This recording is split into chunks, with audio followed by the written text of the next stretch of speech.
कानी बहू। किशोरी लाल जी के बेटे राघव की शादी की बात जगह जगह चल रही थी, लेकिन किशोरी लाल जी को कोई लड़की पसंद ही नहीं आती थी। और उसकी एक ही वजह थी, किशोरी लाल जी का लालची होना। उनको लड़की वालों से मोटा दहेज चाहिए था और इसी चक्कर में एक दिन वो एक बहुत पैसे वाले के घर अपने बेटे का रिश्ता लेकर पहुंचे। उस आदमी का नाम था ओम प्रकाश। देखिए किशोरी लाल जी, मेरी एक ही बेटी है और मेरी सारी संपत्ति जायदाद सब कुछ मेरी बेटी नैना का ही है। पापा, नाम से लगता है बहुत खूबसूरत होगी। कितना अच्छा नाम है ना, नैना। ओ, वैसे बात तो सही है आपकी। अब इतना पैसा है, जमीन जायदाद है, इकलौती बेटी, आप भी क्या करेंगे? सब कुछ उसे ही देंगे ना। बिल्कुल ठीक पहचाना आपने। बस बेटी की शादी और सारी जायदाद उसके नाम। पापा, बिना देखे हाँ कर दीजिए ना। इतना अच्छा रिश्ता फिर कहाँ मिलेगा? माला माल हो जाएंगे हम। मैं अपनी बेटी को बुलाता हूँ। अरे नहीं नहीं नहीं नहीं, आपकी बेटी का नाम नैना है, सुनकर ही लगता है बहुत सुंदर होगी।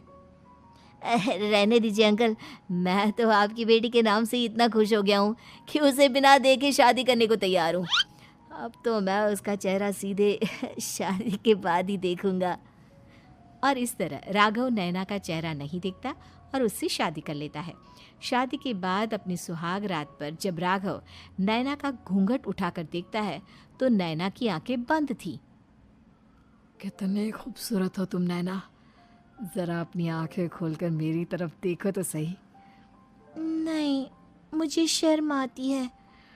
अरे, मैंने तुम्हें शादी से पहले भी नहीं देखा, और अब अगर तुम आंखें खोलकर मुझे देखोगी भी नहीं तो मुझे अच्छा कैसे लगेगा? इससे पहले कि नैना अपनी आंखें खोलकर राघव की तरफ देखती, अचानक से लाइट चली गई और राघव नैना को पूरी तरह से देख भी नहीं पाया। अगली सुबह नैना राघव के लिए नाश्ता बनाकर लेकर आई। अरे ये क्या, आधा पराठा सेका हुआ है और आधा बिल्कुल कच्चा। ये तुमने क्या किया नैना? बहू, तुमने क्या आधा पराठा तवे से नीचे लटका कर रखा था, जो आधा सिका है और आधा कच्चा? मुझे जितना दिखेगा उतना ही तो सीखूंगी ना पापा जी। जहाँ जहाँ मुझे नजर आ रहा था वहाँ मैंने सीख लिया, जहाँ जहाँ नहीं दिखा वहाँ कच्चा रह गया होगा। इसका क्या मतलब है? ये कैसा मजाक कर रही है तुम? अरे बहू, तुमने इतना लंबा घूंघट क्यों लगाया हुआ है? देखो, हमारे घर में बहुओं को बेटी की तरह रखा जाता है, और फिर तुम तो इतना सारा माल लेकर आई हो। देखो,